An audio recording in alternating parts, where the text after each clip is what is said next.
Yo, what is up, everyone? Welcome back to Combo Breaker 2024. We are on the ARC World Tour right now. Gold stop, first stop in North America. My name's Austy. I'm joined here by the one and only Maverick, and we got some great Granblue matches coming towards you. Top 24 players. We started with 674. We are down to the final 24. Maverick, what are you thinking? It's going to be a really intense time. We were just talking right before we went live. The winner's side, you're looking to maybe potentially cruise on through and keep that life alive, but the loser's side is where really all the hearts start racing once you boot up and have to defend your tournament and bracket life. All weekend long, we've seen Granblue Fantasy versus Rising action, and it's really started to heat up. We saw the top cut start to boil down into that top 24, and we had some real nail biters and some close calls, but also there have been some strong standouts as well. Defeat Lead doing really well on the 6. We saw that just before we went to break. Obviously, BEPaw on the Ferry and the Near showing the complexities of having a diverse roster of characters. So I'm excited to see how the rest of it is going to boil down. And if you love Granblue Fantasy versus Rising action, there will be plenty more this summer at EVO. You can register today, get 10% off using the discount code CB2024. Yeah, dude, just go ahead and type in that code CB2024. You heard it right there. And also, if you want to play Granblue, you never tried it before, this game is free to play. You can download it for free on your Steam, PS4, PS5, anything that has crossplay, good netcode, anything you want. You get access to Gran and 3 rotating characters a week. On top of that, I think there's a sale going on right now on Steam. It's only $40 for the full game. You get all the rosters and sets DLC characters. It's true. Last time I started to talk about the sale, lightning hit the building, so I won't linger on that point. I will go ahead and get to it. We have Aarondamac and Zippy, 2 powerhouses in the game, coming to play Granblue Fantasy versus Rising top 24 for us. Belial on Aarondamac's side, Zippy, of course, on the Lightning Eel empowered Near. Absolutely. Now, this is a match we have seen before in the past. Aaron obviously coming in here, getting 7th at that ARC World Tour last chance qualifiers. That's something definitely to prove for himself in this set. Meanwhile, Zippy kind of been off the radar a little bit besides like offline tournaments, right? Hasn't really been competing too much in the online scene, but is still showing a name for himself here, getting first place at Frosty Foundries, 4th at the ARC World Tour Finals, and is definitely showing why they're able to get all of this work going in this match right now. Half health already on Aarondamac. Yeah, huge life lead. Zippy working the near pressure as intended. Nice cancel there from Aarondamac on death, but Zippy covering the puppet with the dash L confirmed. Double Raging Strike into chain, Aarondamac in the corner. All that chip damage applied, even on block Aarondamac in a tough scenario. Yeah, it's a little tough right there because I thought for a fact that Aaron was going to go for a Brave counter once those Fatal Waltz was on him, right? Because that's like a guaranteed BC to get that off of you, especially because you're dealing with a lot of chip and you're at low health. Sitting on that 3 diamonds, you want to be able to use it at some point, but now right off the gate, we're going to use that kick to get rid of death momentarily so we can go in there and just connect a 6-6 beat. Aarondamac decided to put that offensive pressure down onto Zippy. You certainly don't want to play passive against a Near, but not Zippy's Near first and foremost. There's the misfortune, but you don't get as much off as you used to, so Aarondamac trying to reassert pressure. The death spin after the dash L and side switch from Zippy, keeping it quick. Oh my god, tons of Fatal Waltzes are getting going on the block string pressure. Aaron's just taking all of that chip damage, playing as patient as possible, letting Zippy go with the stocks. We're challenging it with the Skybound from that far away. Not only did that get rid of death, but it gave you some breathing room. Yes, it didn't trigger the animation, but we're still going to be able to get out of that corner. And Zippy only has 2 more summons on that puppet. Death, here comes the ultimate. 1 more heart, but it's okay. We already got that tennis ball match coming up here. We're going to take away that first game in favor of Zippy. Zippy doing such a good job of avoiding Aarondamac's 2M pressure, staying out of 5A drain as well, and challenging with the death spin once Aarondamac steps into that scenario. Going right back in with the 6-6L of our own, be able to open you up. Once again, playing some B-ball here with the character, bouncing Belial left and right back into the corner. Aaron holding on to that black button. That was a very good opportunity to go for the VC, right? Because Near was on top of you that time. Not only are you backing her off, you're also knocking out. Oh no, dog. It's bad when the system BCs, you know what I'm saying? Like the PlayStation itself was like, yo, let me Brave counter. We're gonna see what's going on. He said just take the round. Okay. Yeah, so it's definitely just take the round. That's super unfortunate. It looks like it was Aarondamac's controller that unphased there for a second. That is unfortunate. But yeah, you definitely hate to see it, but Aaron gonna have to recollect, refocus. That does mean though that Zippy is now on set point. Yeah. I mean, to be fair, Zippy was in the lead in that round, so you don't want to think about it too much. Aaron just trying to kind of get back into this match and try to get something cooking here. Trying to go with these crouching mediums to stay as plus as possible on these block moves. There we go, connecting another dash line to push you back into the corner. We got corner combos for days. Oh, dude. No. Not another one. That Please, is even not like this. Yeah, and even Zippy's like, man, I don't want to take it like this. But the rules are the rules. I believe we're going to have to give it up. Unfortunately, Aarondamac with controller issues. That's tough. You definitely don't want to see that, and it certainly kind of puts you in just a difficult mood. Obviously, that was winner's side, so if Aaron can get new equipment or maybe get the one that he's comfortable with fixed, can go and try to make that loser's run. But even you saw Zippy's face. Even Zippy was like, I don't want to win like this. Sometimes, it becomes a case of like, well, you were, beating me, so if you just want to redo the round, we can, but the rules are the rules for a reason. We don't want to be mixing up anything, depending on what's happening. We have crystal clear set rules. They're more than welcome to take the round. Zippy's going to move on into top 8 side of things. And unfortunate circumstances for Aarondamac losing that second game, because I feel like he was starting to cook there in the corner, and that's just, dude, controller problems just happen sometimes. They do, and it is unfortunate. I do agree with you. I think Aarondamac was finding a little bit of momentum there, sliding into the 2M pressure, kind of spacing things out,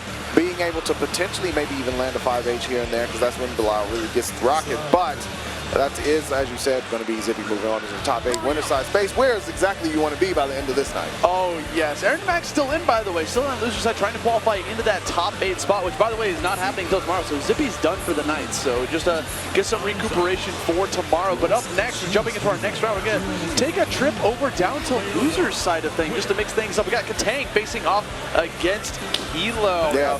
This is going to be quite the match. Ktang, obviously known for the Narmaya, been playing the character a lot, has been showing off a lot over in the online tournament scene, especially with like the TNS, the WAST, even a little bit of the FlyQuest Fight series. But on top of that, has been getting really good placings in like top 2s, top 3 sometimes. Oh yeah, Ktang has really been working the Narmaya extremely well, grinding the game out.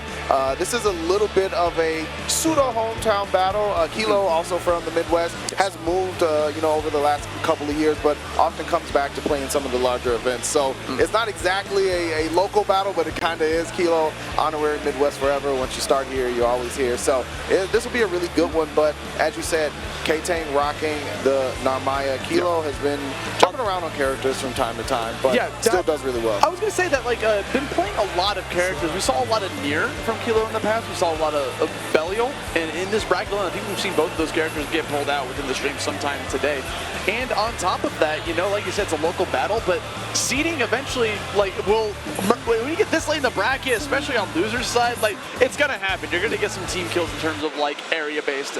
But it's going to have to happen. We're going to see who's going to be able to come out on top and what character Kilo is going to be bringing towards the table to face off against Narmaya. But if you guys, you're now just tuning in, welcome to Combo Breaker. We're just waiting on our next players to come up the stage, trying to make sure we got those matches up ready to go. But tons of action's been going on. 10+ different streams have been going on at the same time, Maverick. It's a ton of fighting games going on the entire weekend. That is Combo Breaker, baby, and everybody loves it. It's one of the Super Bowl style events of the FGC, and it starts off kind of the summer of the FGC in extraordinary fashion. So make sure you keep tuning in and watching more Granblue Fantasy versus Rising. But as Austy said, there are plenty of other streams going on for just about any kind of fighting game you could think of is probably here at Combo Breaker, and it's an exciting time for it. I saw a stream for Perfect Dark too, or just Perfect Dark in general. What? Yeah, wow. It was on the Mystery Game Tournament stream, but Fair enough. I mean, hey, that counts though, right? Yeah, it does, dude. That's the best thing about that. Actually had me jump on the mic for Mystery Tournament. I was like, yo, this is mad fun. We're just, shooting the shot about everything that's happening on that stream, a lot of N64 games. But here in Granblue, this is the game I'm truly in love with. I've been obsessed with this game since about December or so, since it first dropped. Wait, it's fun. It has good netcode. I want to play it. And then I just kept playing it. Eventually I just fell on the mic, and now here we are, man. Yeah, it's a beautiful game. I mean, ever since Vanilla, I fell in love with this game. I fell in love with this game at Frosty 2020, right before the pandemic. They had a demo of this game, and I was able to play it, and I'm like, I don't know anything about Granblue. I knew it was a mobile game, but this game is beautiful. I really want to play it. I really want to lock in and learn a lot about it, and it's been a wonderful ride over the years. And now that Rising is continuing to, increase in visibility, a lot more people are jumping into it, and a lot of mainstays have stuck with it since Vanilla. It's a beautiful space, and I'm really excited. Yeah, I'm hoping, I was going to say Kilo definitely has a number of characters, but I'm hoping, we used to see Kilo on the Grand. Yes. So I'm hoping at maybe, I don't know, this is top 24 losers, so it might just be business time. Yo, he's going Grand. He's selected Is he going Grand? I hope this isn't just a button check. I really want this to be the real deal, because Kilo's Grand was something to behold. Using the boot at just any time he felt like it, and it always seemed to land. I'll know this is real if Kilo picks the red hoodie Gran, because that's the one that he always picks. That's the old school Gran. And you know, remember medium boot getting a wall bounce? I do remember that on counter hit? I certainly do. That was my character in Vanilla, so I missed that. But, I still play him, dude. Yeah, I mean, he's still super fun, but, you know, definitely some changes here. But, again, sometimes going with the character pick that you feel better balances against someone you know can be the right choice. Of course, yeah. So being able to bounce between all those characters, especially in this matchup, Grando's pretty okay against Narmaya. Has a lot of options to play against her, especially if she starts playing like the long range game, wants to go for the sheath sword. Grando has a multitude of options to be able to combat that in the Fireball War, especially using medium Fireball, which allows him to like deflect one of the swings with the first swing and then set a Fireball of his own.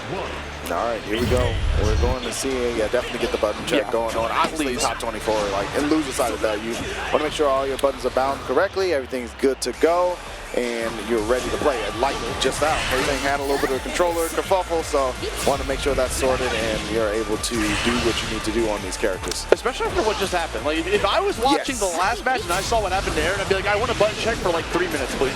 Yeah. Can I just get an extended button check? Yes, please. Give me that hand. Multiple controllers too. Like, I just want to plug them in to make sure everything's good to go. It's not mine, right? Unfortunately, it will not be the Grand. I knew it wasn't because it wasn't the red one. We'll be going over to the Nier, which we have been seeing Kilo on quite a bit. Too good to be true, but that's okay. Nier is coming out again. This has been a character that Kilo's been playing a lot of. Nier versus Narmaya. She certainly does very well in this matchup, but it's going to be on, the onus is going to be on Ktang to try to like break through that defenses while also playing passive as much as you can. That's what you have to do against Nier. You have to play patient. You can't just go running in, guns blazing, because death will just eat you alive. Ktang spacing things out, immediately getting started, but Kilo with the sweep jump over, running some regular pressure here, volleyball combo. Ktang gets side swap, but Kilo wasn't able to pick up much of it. Continuation after the little bit of a reset. Fatal Boy, oh no, we weren't ready for it. All of that coming out immediately after the Raging strikes in and take away 2 of Ktang's precious resources. We're already at super low health. We have to find a way to try to close this gap, and it's not going to happen in this first round. Tough stuff. Kilo able to really control Ktang's presence and pressure on the screen. Exactly what you want to do, especially against a player like Ktang, who loves to make you guess on knockdown with the transient, with the TK Crescent. Some more table tennis happening right now with Narmaya as the pinball here as we continue to throw in all of the moves. Good use of the Brave counter to try to get out of that corner and roll. Deactivating Death momentarily is going to help him out a lot. Good 6-6L to get stuff started here. We got Clash's spot dodge. What an answer. They wanted to avoid the sweep. Ktang running pressure again. There is the ultimate crescent. Nothing doing. Kilo deciding the Brave counter. Getting slashed. Wake up 5L. The near special. Side swap as well. One more time getting that ping pong action. Ktang bleeding out here. Has to go for another Brave counter if we want to stay alive. Only 2 more stocks left for Kilo. This is super close. Could maybe just do something. Trying to go with it. Wasn't looking for it. Ktang loves using either Crescent or Transient Ultimate Edition to catch the opponent sleeping. And even someone that likes the Kilo can get clipped up. Ktang starting off the wrong strong here too. Has the corner pressure again. On top of this, they're going for a lot of strings here, forcing a lot of blocks until we find the opportunity to go for the Brave counter. Good bait on that. It's very difficult to go for a crouching heavy against the likes of Narmaya because she has the ability to just mix up her air game just like that, going for the spin. Now we're putting you right back into the corner. More pressure coming up. Grab is going to be able to break out. Ultimate skill here. Nice stand dodge as well. Brave counter for Brave counter. Ktang, though, with the life lead. Kilo, a little bit of Willow Smith. Let the hair whip. A little back and forth here as Ktang again going for a lot of jumps. Gonna have to float close. That's the second time we have seen that cross up being able to land. A lot of gimmicks are ended up working out right now on Ktang. We might see another Raging strike on top of that, but it doesn't even matter because we send Death in, get that ominous turn to spin and pop you up and close out that first game. Look at him, bro. You listening to that Willow and let my hair whip back and forth. He's jiving. I feel it. You see Ktang focused up though. Yeah, there were a couple of scenarios where Ktang was able to keep Kilo on the back foot, but it's so hard to continuously have momentum against Nier. Nice whip punch there from Ktang. Gonna start the round off real good. I'm digging these conversions off of the dash lights too. Going for the sweep to be able to get that more damage in there. Ktang swapping between stances seamlessly to make sure we refresh both of those sets of cooldowns as we continue to find this damage against the likes of Kilo. Ktang massive life lead, but Death can certainly show up and make it all disappear in but a blink of an eye. Gonna holler at him a little bit, 50% damage already. Taking down 2 of those VPs now having used the Brave counter to relieve some pressure. Oh, good mix-up. That was such a good option for Kilo. Going for the jump to go for the trade with the air-to-air. Coming back to full screen. Kilo looking very healthy with 7 more stocks of death left to use here. Taking right out of BP, gets called out by the parry. And because that was a dash attack, you're not able to option select it with a spot dodge. It's true. Good reaction there from Kilo and judgment call on the reversal. Set point for Kilo. Ktang on tournament life, trying to survive here, but Kilo just answered everything. Another 5L to deny Ktang pressure. Armor DP, maybe this could be the start of something. Yeah, that close light's been doing a lot of mileage for both these players. Gets a knockdown, some corner pressure. Again, one thing Kilo's been doing is extremely well in this matchup is catching Ktang's feet, going for the lows and catching him walking out a bit. But we managed to get out of the corner one more time, another opportunity. Ktang, Brave countering back, trying to keep Kilo in that corner. The backstep got caught, and death comes for us all, but Ktang is first on the ledger. Kilo taking it 2-0. You know that's gotta hurt for Ktang. Was really looking forward to seeing if they can make it through that bracket. But hey, you got top 24 here at Combo Breaker, which is nothing to sneeze at. Over 600 entrants, and you are here getting 17th place. You gotta take that placement, move on through to the next tournament, and try to do a little bit better at the next one, right? Absolutely. Take what you can learn. Yeah, that's what it's all about. And Ktang is a student of the game. Yes. You know, learns from every single scenario and situation that he is in. So I'm sure he'll review the footage, think about it, and then move on. Hopefully we see more of Ktang in Arc World Tour events, you know, their CEO coming up, et cetera, et cetera. So, yeah. You know, again, Kilo getting the job done is exactly what you want to do in 2-0 fashion at that, because if you're on loser side, you got more matches to play. It's not like on winner side, Zippy's, I won, okay, I'm done for the night, I can enjoy my Saturday. Kilo's got a little bit more work to do. Yeah, right, has to climb through that loser side. Whenever you get knocked down to losers, man, you gotta play twice as many matches, and that can definitely be a daunting task in a stacked bracket like this, especially because it's an Arc World Tour bracket stop, like you're saying. The first one in North America, I might add, next one not being until CEO in North America specifically. So only so many to choose from, so you gotta try to make those tournaments count. Absolutely, you don't only get so many chances, but this one is a good way to start it off too, even for Ktang, like you said, 17th place. You can look at it, grow and adapt, but we're going to continue to look at more matches. We already have our next two up. Going to swap back up to winner side of things. Top 24 action. KINARI from Japan, the only Japanese representative over here at Combo Breaker for Granblue Fantasy Versus, and going to be going up against Wavie.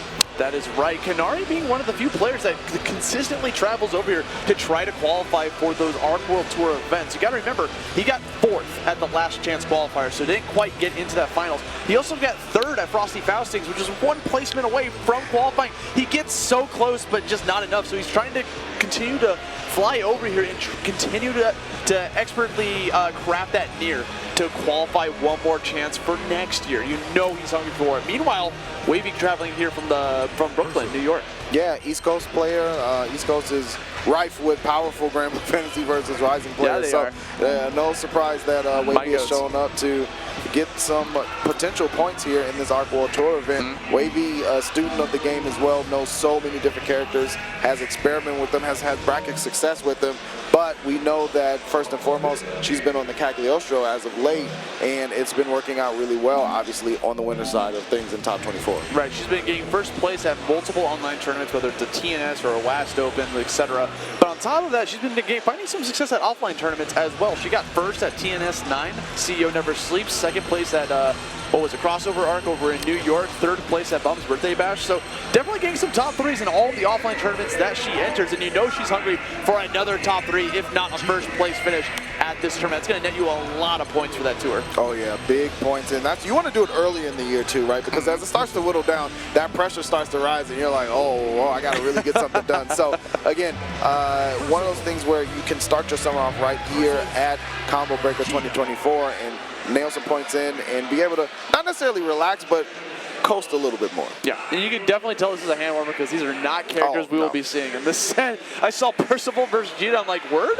Yeah, I'm actually surprised by the lack of Jita in, stronger players' hands in this bracket. Havaniceday? Havaniceday is here, but I feel like that's such a character that, of course, obviously in vanilla was a terror up until the end, but I feel like she's with the changes that have happened, coming back into that spot of being an extremely, extremely strong and good character. I think Furin put it best when I was talking to him about it. He mentioned that it's because when the game came out, all these characters had new shiny toys that people wanted to play with. Like, ooh, look at Siegfried, he's so fun. Ooh, Nier, you know, Six got a big buff. Ooh, this is so fun. So that Jita, who's very, you know, fundamentals based and doesn't have any fancy new toys really. Like, she still has the same game plan she had in vanilla pretty much. So people didn't really gravitate towards it because they wanted to play with the new toys. But now as the game's meta, it's now 6 months older and half year in, people are starting to go back to Gina like, wait, she actually is good. Maybe we should just go back to basics, because if you have a good Shoto, why not play her? Exactly. So they're doing the reverse Toy Story. Instead of dropping her, they're picking her back up and saying, you know what? I regret putting you in that box. So that's the ending of Toy Story, bro. It is. Spoilers for true. 90s movie. I mean, but listen, if you don't know by now, then I don't know what to tell you. You're confused, but we're not confused about this action. Getting ready for more Top 24. KINARI versus Wavie. Nier versus Cagliostro. That's right. So this is going to be a matchup where Wavie, one of the Cags to actually be hyper aggressive with this character, which is what we're seeing right now. Immediately putting up all the toys and trinkets right on top of KINARI to make them guesses. You just kind of overwhelm them with all you can, and that's another opportunity. We're seeing an attempt at a brave counter because Wavie was leaving a gap and just completely annihilates KINARI. Brave but foolish, as one Bane would say. KINARI on the back foot, straight away. Wavie starting off the round strong, but misfortune coming through. Spare body gonna activate, and Wavie's able to run some pressure. Oh, wow! God, a raging strike to open you up one more time. Runs in there, getting some grab. Wavie is literally just holding forward, just being insanely overzealous, putting the traps in, putting down the spear, making sure to pop you up, and that's gonna be game one in a. That was a slobber knocker, dude. Like, he got nuts on his ass. Yeah, that was a bit of a blow up for KINARI, and taking some time here. I like the patience and the pause from KINARI because Cagliostro is certainly a character that can make you lose extremely fast if you're not thinking about it. And the teleport again, Wavie continuing to press forward and make sure KINARI's on the back foot, but there's a raging strike, and immediately KINARI had to BC. Going for their BC of your own to get that wall bounce. I'm pretty sure this is going to kill. You're taking 20% additional damage. Yes, sir. There it is. Wavie's going for a speedrun with this set. She's literally saying, hey, you guys have problems with these Niers? Let me show you how to do it. GDQ is on the phone right now. She's got about 15 Discord messages from GDQ like, you know, we got an event coming up in June if you want to slide through. Yeah, speedrun how to beat a Nier 101 coming right back in the thing. KINARI has yet to get any sort of advantage in this match. It's just been his back against the corner the entire time, even right now. Finally getting a volleyball combo here. Lay down the slashes, the side switch. BC even blocked. Still Wavie's turn. KINARI does respect, now running some pressure. This is the first time we've really seen KINARI be able to actually play the video game. Yeah, and now definitely taking as much as he possibly can. Once you have that advantage, you can't relent, right? Wavie does have full meter out of BP, no longer has access to that. But we go for the leapfrog, bouncing you right back into it. Wavie has full meter, we drop the combo, but unfortunately not on the wrong side, and Wavie dropping. It's going to give KINARI the win he needs to bring this to a round 3. A couple of cans of Chef Boyardee falling off the truck, but KINARI eating any food is good food at this moment for KINARI. Deathspin going to connect as well. Run under from the slashes. The classic, get the side switch, and have to force Wavie to guess. Okay, get one more BC just to get rid of Death as well as Nier off of you. Looking for these far heavies are doing a lot of mileage right now, bouncing you up again and again here in the corner. Goes for a little bit of ping pong action between Death and Nier. Going to cash out that SB8 meter to increase the amount of damage. We'll take away one of those valuable BPs. We're going to go for too far away. Can't get near the process. Another BC to put you back in the corner. No more help here on Wavie, trying to find an answer at full 100% meter. Gotta be so careful, does KINARI, but Wavie is in there like swimwear. We're over there, 2-0 for Wavie, and punching a ticket into that top 8 spot. Yes, sir. Wavie out here, man. That was super close. There was almost an opportunity for KINARI to rebuild that momentum and take it back from Wavie, but Wavie said nah there at the end, and she's going to qualify for top 8 winner side, so she is done for the night. Absolutely done, and as a reminder, you know, Wavie has one combo breaker for Granblue Fantasy. It was the vanilla version, but she is certainly a force to be reckoned with and wants to continue that legacy, potentially with the Rising Championship, and she's looking incredibly good right now. Yeah, that was like, I mean, we've seen KINARI play against some of these players and just completely like wash, and then all of a sudden, like this gigantic brick wall that is Cagliostro just stops you in their tracks. I think it's like, it shows the strength of the character, right? Cagliostro, or rather Wavie, was using every trick in the book with Cag to try to just like catch KINARI off guard, whether it was like laying down one of those seals, getting a grab, tossing it on there, getting a combo off of it, or using spear from like almost full screen to get a semi-instant poke to pop you up into the air when you're trying to like send death out. That's something that you have to be wary about, right? If you're in the background as near trying to send death out, like Ktang can just throw out a spear just like that and interrupt the death even coming out. Yeah, or teleport in. We saw Wavie teleport in on death spin multiple times and just continue to run that pressure. And it's so smart because Nier is a character that forces you to lose the economy of health on block. The chip damage that she can do to you is most likely going to be far more and exceed the chip damage that you can do to her. There are a couple of characters that kind of break that rule. Flame Carpet from Percival is one of those scenarios where you're doing a lot more chip damage than perhaps Nier is, but once and again, that is not the common scenario, and Wavie knew that. So instead of blocking, I'm going to use my movement. Exactly. Now we're going to move on into this next set here. Another top 8 winners qualifier match. I'm seeing Elsa playing off against a BEPaw. Could be a Nier mirror, or BEPaw might bust out the fairy. No, it is definitely going to be 2 Niers facing off against each other. We've definitely seen this matchup before. Absolutely have seen it before, and I am going to remove my unbiased shades and put on my biased shades because Marvin, aka BEPaw, is from the land of the Windy City. So I'm going to go ahead and look for a little top 8 spot here for Marvin. But of course, Elsa Nier, winner of Slashback, by the way. So an extremely strong player, nothing to turn your nose up at, and it's going to be a climb. This isn't just your run-of-the-mill Nier, right? This is a champion caliber player, and so is BEPaw, winning last year's BB Tag first combo breaker, but has not quite gotten a Granblue Fantasy versus championship here at Combo Breaker this year. Definitely hungry for it as well, but you're facing off against Elsa, coming all the way here from Texas. Like you said, first at Texas, the Slashback, really good performance to have underneath your belt, but BEPaw, you know, doesn't have those offline tournaments yet for Rising in terms of like Granblue Fantasy versus Rising, offline big regionals and stuff, but has gotten first place at plenty of online tournaments, whether it was TNS 15, West Open 10, or any of the other online tournaments, getting first place multiple times. Very common player to see in top 3, top 5, top 8. So now we're finally here in the offline setting where it's mad different vibes, you know, like online's going to be different from offline, even though the netcode's really good. Nothing really replaces the offline atmosphere. It certainly doesn't, and it just makes everything that much more intense because you see your opponent next to you, you see the emotions on their face when certain things happen, and you can feel yours, right? The crowd is behind you, you know you're on a big stream in a big setting, and that's really what makes it exciting. And one of the reasons why I love these offline tournaments so much is because it all starts to swell into that top 8 spot where both of these contenders are looking to be tomorrow. Wait, is that Fairy we're busting out here? There we go. BEPaw has been playing a lot of Fairy this bracket. We saw Nier come out a couple of times, but is more famously known for the Fairy, and we're going to see how this is going to be able to play out in this match. Having that whip gives you so much range with the symbol normal, and is really good at just stopping death before death even reaches you. Yeah, it's going to be really important here for Marvin to, one, continue to harass Nier at certain ranges where you're not going to run into like death spin, hitting that whip's hurt box, right? And the other thing is, once Fairy gets put on the back foot, her defensive option starts to shrink very, very quickly. Marvin's going to have to continue to take pace here and take control and eliminate death once it spins out. You see there immediately the 2L check on death, give Marvin time to throw out some more whips and force Elsa on the back foot. It's all about playing that patient game, the waiting game, right? Because every single time you see Elsa throw out one of those hearts, you knock away death on top of making Elsa waste one of those stocks that are pretty valuable here when you're playing a very slow matchup. You're going to be able to set up shop here with the GG, puts you into the corner, trying to go for the EX ominous turn to break open that game. We only got 5 hearts left on Elsa already. This is what Marvin wants. He wants Elsa to spin so much death stocks at the beginning that he can start to slow the game down. You're going to see the super come out here, claim space in the neutral range. Indiana Jones over late tech on the throw. Elsa continually on the back foot. There's GG. The jump does eliminate it once Marvin has to block. I was a big fan of that SBA because it allowed BEPaw to play safely while applying chip damage and blocking. This is how you have to play this matchup. We found an opening here for BEPaw. Going to be able to open you up very much here in the corner. We can seeing a desperateness from Elsa as we see that dash and EX ominous turn one more time. It's another heart usage using the blocking pressure to close the distance real quick. And BEPaw at this point can usually just try to go for some chip gaming. But again, you have all the time in the world here to play patient. There's only 30 seconds left. You have a gigantic health lead. There's no reason to overextend. and like give it all up.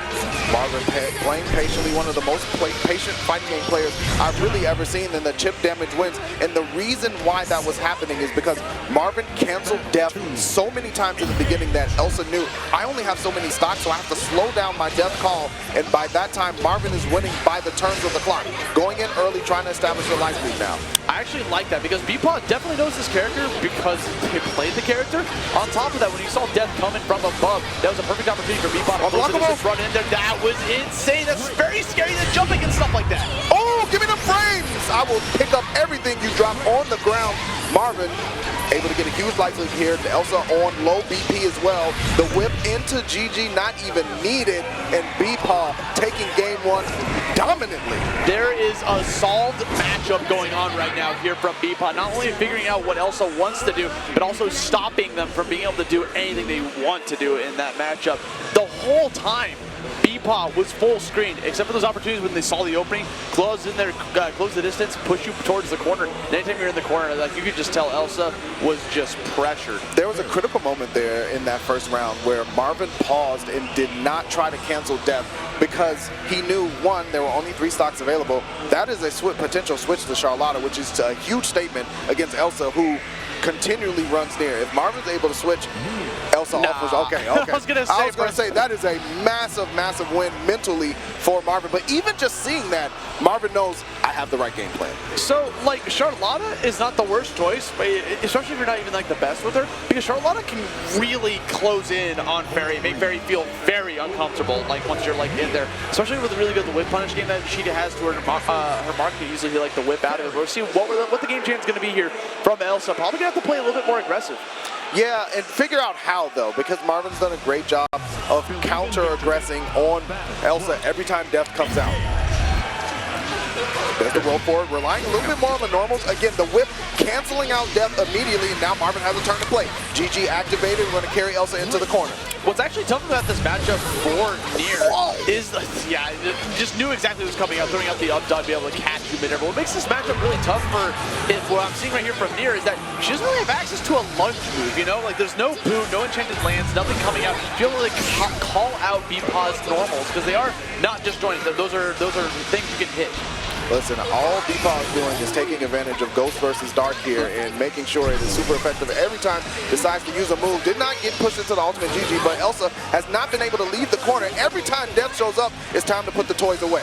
This is just smothering in its purest form. Again, another up dodge to get rid of that death coming right down from above. Puts you right back into it. Combos into the GG. We got full meter on top of a raging strike. That's probably going to be enough damage. We'll be able to close this out. Not yet. We're still alive. But the patience from Marvin, knowing chip is available. Look, hammering away at the guard. Elsa can't take another skill. And there it is. Tried to do something about it, but the ultimate hit grab going to come through, and BEPaw is on set point. You notice how BEPaw was not overzealous with that approach, right? Didn't want to commit to throwing out that whip one more time because you had so much health lead. You gotta notice this entire time, Elsa didn't do any meaningful damage to BEPaw until right now. Elsa finally really getting to lay a combo down onto BEPaw. Now Elsa may be able to start something here. There's the GG again, claiming up the neutral space. Elsa being super respectful. The full screen run into a throw. The tech from Elsa finally gets a depth spin to connect, and now slowly but surely Elsa working their way back into this round and back into this set. Throwing out the EX whip one more time. Gonna call you out, going for the jungle swing. Unfortunately, too far away, not be able to find its mark. Now it's BEPaw's time to get some damage, going for the EX hula hoop to make that go climb. But BEPaw is super low on health. That hard, look at this. We're just spamming Farlight because we're just waiting for death to come out and get smacked by it. What a tech on the throw, but BEPaw again, waiting for that puppet to come out. 2 stocks available for Elsa, and that's it. The dash L gonna connect though, and BEPaw not really liking that, gritting the teeth, but again, has another set point, but this could be signs of life for Elsa to say, I found an opening, I found a way to approach. That might be all you need, because again, all Elsa needs is a couple of hits on BEPaw and it's over. BEPaw has to play the long game, the attrition game, the chip out game. That takes significantly more hits because they're all like small stray hits and not like big meaningful combos. GG does eliminate death on the call. 6 available for Elsa, but in the life lead here, exactly where they want to be. Good brave counter from BEPaw, only has 1 of those left. Might want to try to use some meter to get a Skybound art to connect to get one back. Air to air goes in Marvin's favor, the knockdown into GG. I love that BEPaw threw out the GG to force out the jump from Elsa because we're definitely recognizing some patterns here. Goes the air, gets called out by the old GG. Another raking chain to get that damage going. Wall bounce out here, hard knocked out. BEPaw one attack away from qualifying into winners. Top 8 is so close to it. Applying more and more chip in the process. No more VP here on the table. What do you do? What do you do in this situation? Elsa stuck, has to make a decision, and BEPaw clutching it. Hey, yo, Marvin, let's go! Top 8 winner side, getting the job done. Dude, even Elsa's clapping up for him. Very happy, representing the local area around here from Chicago, sending Texas down to losers, qualifying into top 8 winner side using Barry, a character we're not seeing too often except from pretty much BEPaw. Listen, I spoke to BEPaw earlier in this tournament, and he said, I've just decided to commit to Fairy. Like, there's a certain amount of matchups where I will bring out the Nier that is just unfavorable for me in a tournament bracket, but for every other one, and there are only a few of them, I'm committed to Fairy, and I just feel good going into this tournament. And you saw, even against a character like Nier, who everyone's like, I need my most powerful, I need the most broken to handle this.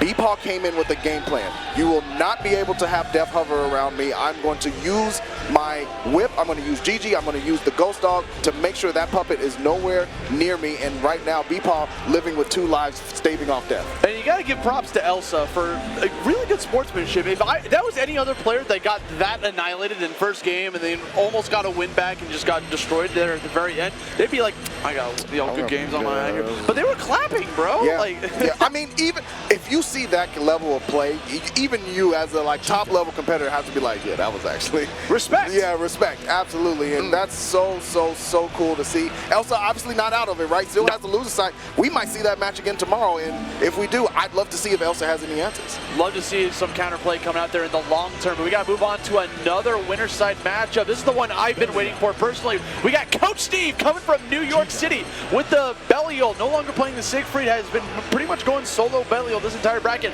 facing off against the champion of the online scene. Havaniceday from California with the Jita.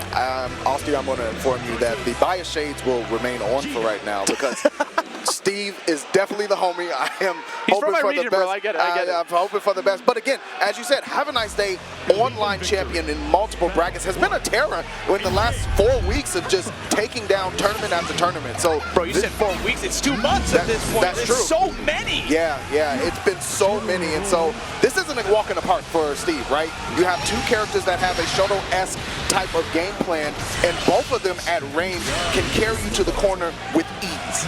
Yeah. Sorry, I said Cali because I saw CA. That's actually Canada. That is my fault. Have a nice day. He's from Canada. I want that to be crystal clear here. But getting first place at like every online tournament that they've entered, except for one, it was a Paragon Online where they got second place. But besides that, first place all over. But not first time we're seeing an offline representation here at a regional of this level. So we'll see if Have a Nice Day can actually carry that online scene all the way. But Coach Steve, the underdog, coming in here, definitely got some stuff cooking in here. Got second place at TNS 9CO Never Sleeps, losing to Wavie in the grand finals. Fourth place at Crossover Arc over in New York City, and has plenty of online results themselves, right? A similar scenario with the characters. Used to play Siegfried and just believes in the Belial. Has more fun with the character and has made that switch. Have a nice day on the Jita, though. Charge Fireball. Steve immediately on the back foot, being pushed into the corner. This is the battle of the Shotos. Jita, kind of like the more honest version of this, is Belial's got a lot of tricks, especially having the ability to go for a command grab, parry, what have you. But also they have some pretty strong normals, which is why we're playing this very safe game right now. Oh, very risky with that light DP. I get it, though. Have a nice day kind of set up that DP to come out from Steve with a couple of dash Ls. There's one that connects, and it's a counter hit. Big link off of the single Raging Strike. Saved the meter, did not need the chain. And here we go. Deadly Rage. So much damage coming out from that SBA. Long cutscene coming out. Coach Steve now on the back foot here. Has that SBA readily available in case they find one more opening. I love that bait. Going for the Brave counter, opt to block through it, so you're kind of just wasting it out of the time. You manage to remain plus afterwards, but you're not going to be able to get anything meaningful from that exchange. Yeah, the BP gone for Coach Steve. Traded it all into Jacob the Jeweler. Nice grab with the command throw, but the side switch throw from Have a Nice Day ejecting himself into a round 1 victory. There's something so violent about Jita's back through animation. Like, she just kicks the crap out of your spine. Like, now you got to put your feet all up there. What's that all about? You put your feet on the rug first, but now Coach Steve getting a lot of damage here in the corner. Unfortunately, got a BC ready to rock, be able to escape the situation. Returning the train, they're both just trying to exchange who's on what side, right? Yo, I'm BC, yo, I'm super jumping the other side. As Modia's continuation after the dash in connected, Coach Steve going to loop the loop, and of course, in with the skybound art, and honestly, I think this should be it for the round. Down. Yeah, loop the loop to catch the scoop here. Coach Steve bringing this to a round 3 in game number 1. A very competitive game so far. Yeah, Steve has been doing did a great job in that second round of really stealing the momentum and carrying it forward against Havaniceday. Good jab check, counter hit from Havaniceday. Get off of me. That's all Gita wants, right? You get even like the lightest of hits. It doesn't matter about the damage. It's all about getting that corner carry, because right now this is where Gita can really, really shine. Havanicedays corner pressure is so scary in the online tournament scene. It's exactly the same here. What was that? Whip punish. 5L on the dash H. Get your boots off of me. Have a nice day. Continuing through. Going to go ahead and spin it again. Not turning blue, but not needing to. Big damage. Damn. Yeah, again, taking down one of those bravery points, very valuable here. Unfortunately, it was too far away from that grab. Was definitely expecting Havaniceday to walk up and go for a grab. Was expecting a tech situation, and it's going to cost him the game. Havaniceday going with a 1-0 lead here in this race to 3. Or 2, I'm sorry. Having a great day so far in top 24 winners side. That's not taking anything away from Steve, but Havaniceday really has had all the answers. Steve immediately rematching forward, wants to continue through. Great DP through the pinwheel activation. That's something I really love about Havaniceday, is like he is not afraid to go for reversals like crazy. He's like out of all the players that have Mito's reversals, I've never seen anyone use it just like Havaniceday. He'd be spamming that sometimes. Sometimes you just gotta let him know. I got plenty of rounds in the clip, and I will unload all of the BP from Coach Steve, though. Letting them know. Going for another back throw. Okay, ult reversal. Gonna smack you out of here. Mixing up the timing compared to like the medium or the EX version. Another, that's a huge whip punish. It's so good for Havaniceday to create that space, and Coach Steve loves to use dash H to close the distance, and multiple times has been punished. The ultimate fireball off the wall. Harlem Globetrotters. That's gonna be all for this round. Have a nice day on set point. Getting a kill off the backboard here as Havaniceday is looking very strong. Coach Steve needs to dig deep and find an answer here, because right now I feel like he's not been trying to find the way to play this fireball game, right? Against likes of Gita, it can be kind of tough here, even when you have the needle. They both end up using their EX version, so now Havaniceday coming in with a dash light to be able to catch you off guard, puts you into the corner. This is where Steve's going to suffer. And it's going to be a lot of pain and misery, because Steve hasn't been able to find a way truly out of that corner. 5L connects the confirm from Havaniceday. Eyes are fully open for Havaniceday. Looking to cash out here. No.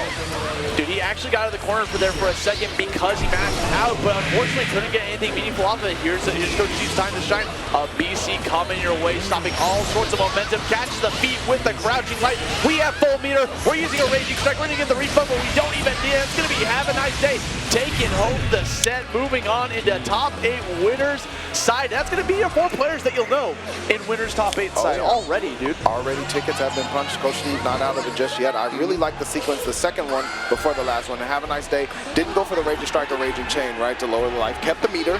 Did not cash out, you know, there, and was able to close out with the skybound art. Fantastic stuff from Have a nice day. I mean, just had, as you said, all the answers. We know Gita's fireball game is one of the best in this. I think maybe EX Fireball from Siegfried has something to say about that, but other than that, she can really be a terror in that projectile war. Yeah, like the only thing I can even think of that Gita would lose to is like Gran, only because of the medium. Yes. But other than that, yeah, so that's going to be top 4 players being able to qualify in there. Just to go over who that was, we got BEPaw sitting up there, Wavie, Zippy, and Have a Nice Day. So that's quite a diversity of the roster, right? That's going to be what? Cagliostro, very near Gita. Yeah, I like it, you know, getting a really diverse cast for that winner side top 8, which is going to be extremely cool to see. And as we continue to move on to top 24, we got plenty of cool matches ourselves. CD Line coming up against Makouna. That's going to be a pretty interesting one and a good one. Makouna obviously on the UL, has been doing extremely well with her for quite a while now, and CD Line rocking the... Wait, what's going on here? Oh, hold on. Trying to Are we getting a switch? Try to make sure we get everything, cross your eyes, cross your T's, dot your I's, everything. We gotta make sure everything's A-okay. But I'm taking a look here at the loser side of the bracket, right? And it looks like we did all the round 1 just to get them out of the way here. So now we're in round 2 territory.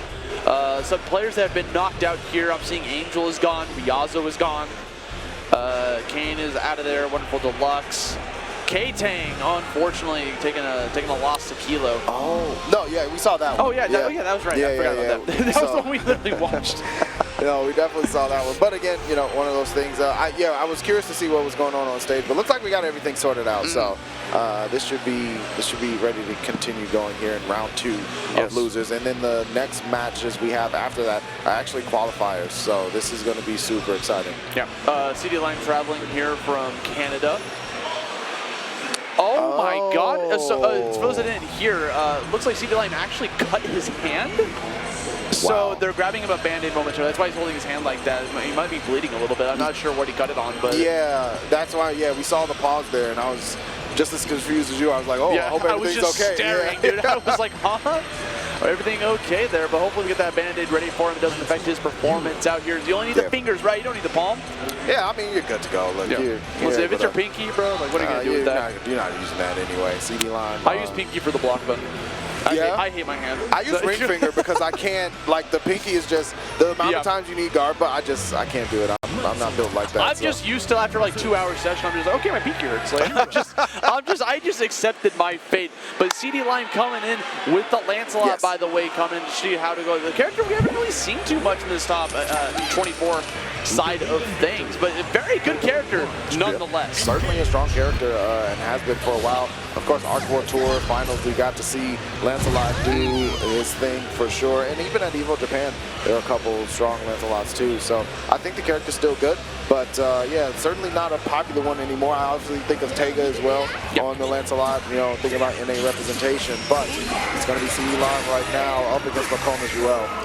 So this is going to be a fun matchup, right? Because it's going to be very explosive. Lancelot, one of those characters that wants to dash in and play Unga as much as the Bunga as much as he can, right? But also from long range can play the Fireball War because he has one of the best fireballs in the game. Throwing out the small icicle and can able to follow up with it is something that you have to be able to respect. Certainly, and obviously has the escape plan with the off the wall, can now use the ultimate turbulence to bust through if you're trying to pressure him with a true reversal. So it can be a really wily character, but wily in ways almost kind of similar to Cagliostro that makes you pay with big damage as well. Yeah, and so you got to be on the lookout for. Meanwhile, on the other side of the Monarch with the UL. This is a character that also likes to play Rushdown, but tries to be a little bit more mixy, right? Being a stance character, one of the very few stance characters in the game where everything you hit that's not a low will be an automatic parry, including SBAs. And it's all about trying to get like that new moveset from it as well, because the moveset completely changes while in that stance. Having the ability to like do different specials, being able to dash backwards and back in. She's very tricky, and you got to know how to be able to punish her, because it's not all free. Like that move right there, as I was talking about, if you know it's coming, you can actually dash and you get a punish. Yeah, Makouna starting out really well.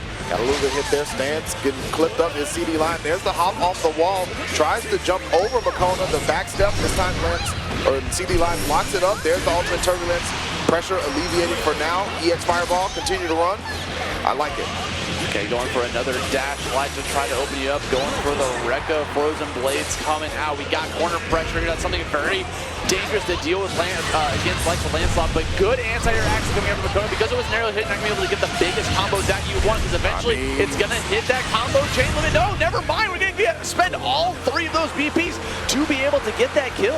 I will give you all 3 of these diamonds if you allow me to win the round. Makouna exchanging currency right now. CD Line trying to even things out. Investing in the BP currency. Oh, baiting out the Brave counter by going for that little flip. Normally a loop pressure tool, but it also leaves a gap there, so in case they try to go for a Brave counter, you force out the Raging Strike instead and get punished. CD Line getting heavily punished at the moment from Makouna. Looking like a torture dungeon at the moment. Hop forward, can't get out. Got to say the safe word. His ultimate turbulence right now.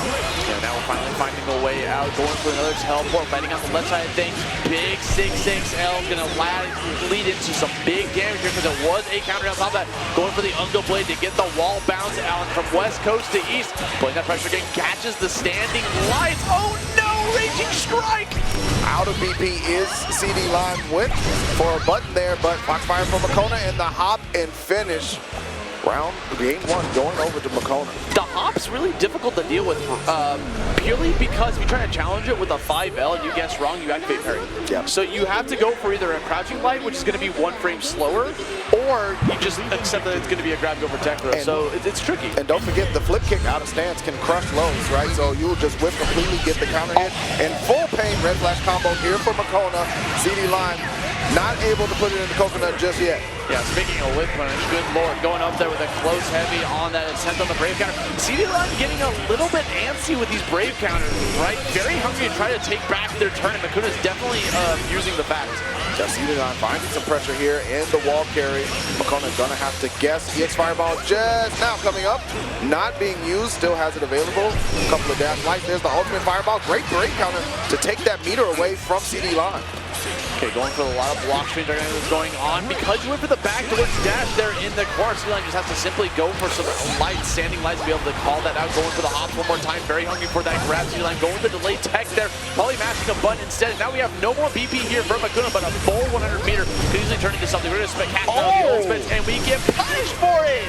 CD Lime with a great neutral jump there, perhaps expecting the hops to move forward. Of course, you got 5M on UL that also moves forward, but able to capitalize either way. And CD Lime could potentially put us into game 3. Fastball, great tech on the throw. CD Lime continuing to aggress. Sweeping in there again, getting another knockdown in the process.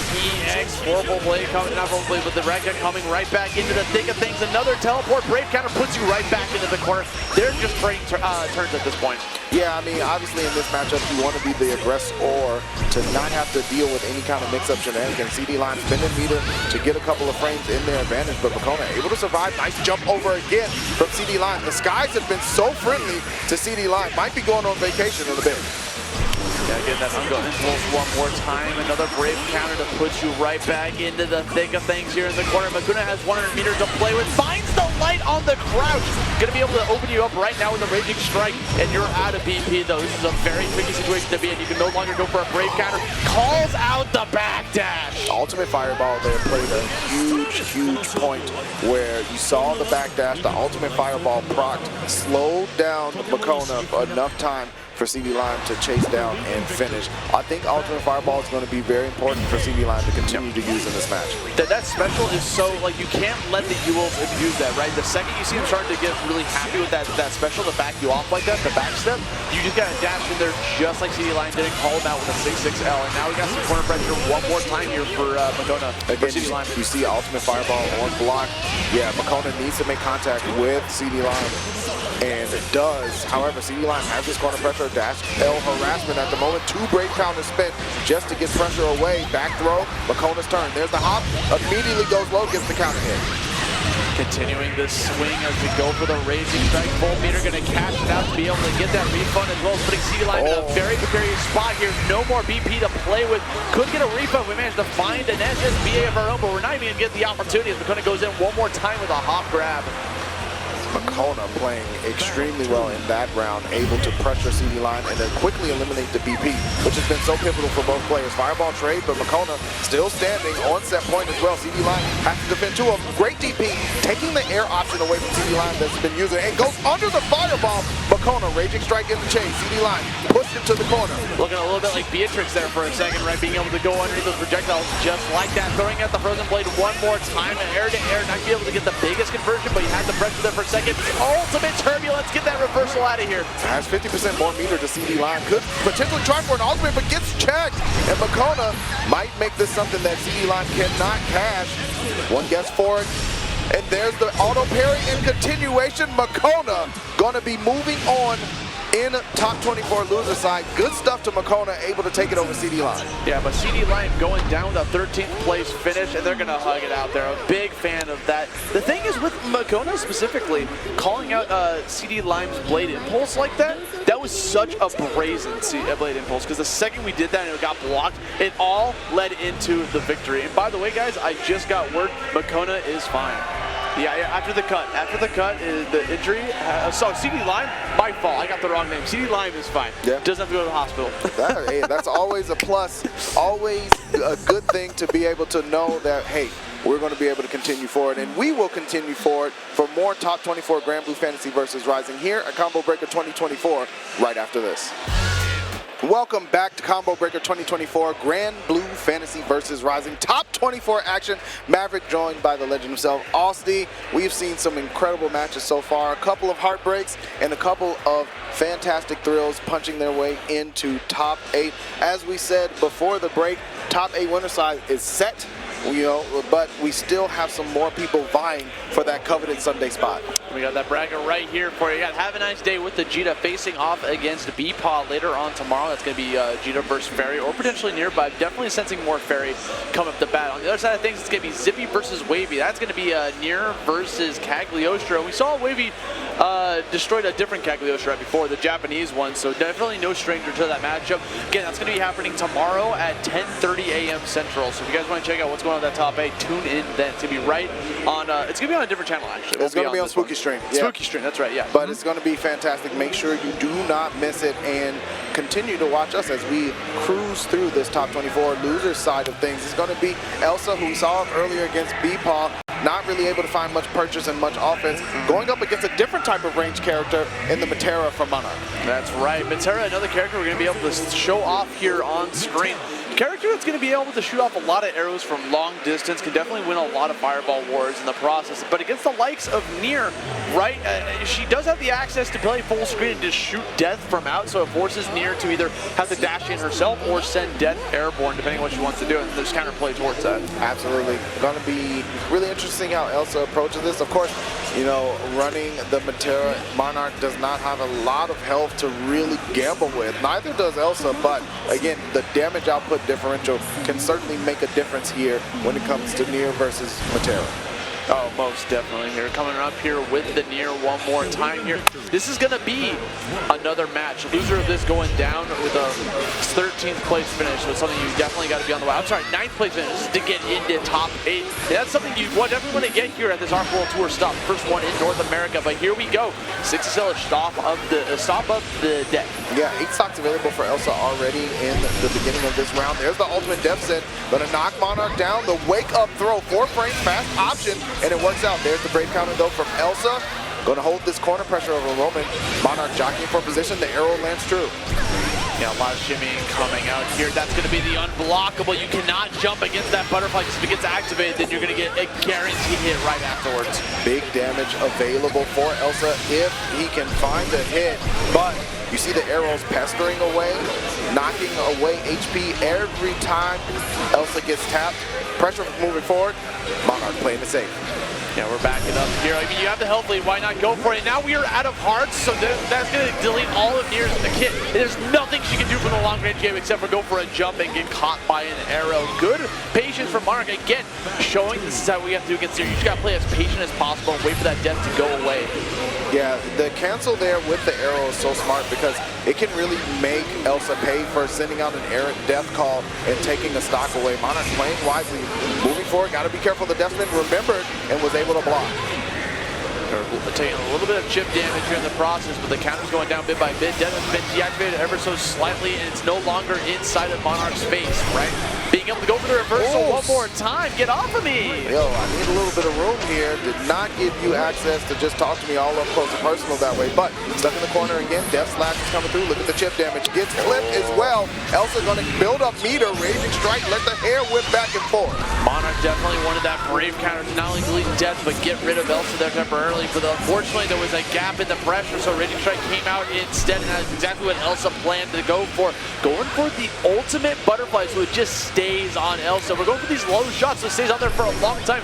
Really good expert marksmanship coming out from Monarch. Not surprised given Monarch's character history in other fighting games for being able to pester away at range and make it very difficult. Despite Elsa having the life lead, needs to thread the needle, does there with the death spin, and the ultimate addition going to close the door on the round and tie things up. Battle 3. Yeah, Monarch definitely wanted to push the envelope there at the very end. It wasn't a chip kill just yet, but could block 2 more specials. You know, you saw a little sliver of health there be above the 1. I like like a break counter there from Monarch, laying down the butterfly as well. Definitely trying to force Elsa into a situation where the death spin is more, readily expected and not catching Monarch off guard. But there, another needle threaded for Elsa, sewing up a pattern of victory. Playing a little paddle ball here, forcing some blocks, good reactions, gonna go for the left-right mix-up as well as the up-high. Might just be holding down the block button to get rid of that, but now we're gonna punish that, just a button press. Any button press at all from that distance is gonna get called out by SBA, and Elsa brings that back from kind of a scary round one. It makes sense why Elsa did that. You can see the little smile on Elsa's face because Monarch had been throwing arrows out in case Def tried to start up to both cancel out Def and pressure Nier at the same time. This time Monarch says, no you don't, I'm going to super through and make sure you're not able to use that strategy. And now Monarch taking some time to think about it. I really like this because this is a very tactical match. Monarch cannot afford to gamble with HP on a character that doesn't have a lot of it. And this is a lot on the line here. You're trying to get into that top 8 spot for tomorrow. This is going to be the last set for you no matter what today, but this is all about, are you coming back tomorrow? Oh, the slash afterwards and the spin continues to win here for Elsa. Side switch ping pong situation. Going for some more fatal waltzes, death reverse, doing a lot of chip damage process, but Elsa's burned all of the hearts, only having 2 left here in the docket, only 1 now at this point, forcing himself to have to go in there, going for the fatal waltz one more time. Monarch playing from very patient now all out of hearts. This is the time for Monarch to go for some shining here. Listen, it's time for the 2-step. Monarch going to have to execute the plan perfectly while Elsa's recharging death stock. You see the butterfly continuing to pester Elsa, pushing them into the corner. Monarch taking full advantage, but it's almost time for Death to return. Regardless, it gave Monarch an opportunity to push Elsa towards the corner. So even though Death is back out here, ominous turn of the ultimate variety is a very good option, but we're mashing out a wake up there with the close lane. That's going to be able to open you up. We don't have any more BPU to go for a second raging chain. Love that roll in, going for some more chip damage out here, trying to stop you in your tracks. No, the ultimate reversal did not work. A little ill-timed, and it might be ill-fated for Monarch. Elsa on set point. Things are looking bleak here for Monarch. It's literally that close. It was looking to try to burn all 13 of Death's stocks a second time in that round.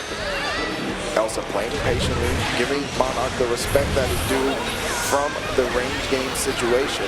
Rolling forward through the arrow, Elsa tried to send out Death, did get interrupted. Monarch has a bit of an advantage here as far as life and positioning goes. But now Elsa has 50 meter to be able to go for the ominous turn. That's exactly what we're going to go for. Monarch baiting it out this time around. Zip going for an arrow shot, opts to go for the roll in to avoid it. Going for that jump just to be able to go for the side swap brave counter to get rid of that pressure on top of you, as well as getting rid of some of those stocks. Butterfly hit onto the arrow. We're going to cash out that SBA for some damage here, but weren't close enough for the animation sequence. Yeah, unfortunate for Monarch, did not get the animation.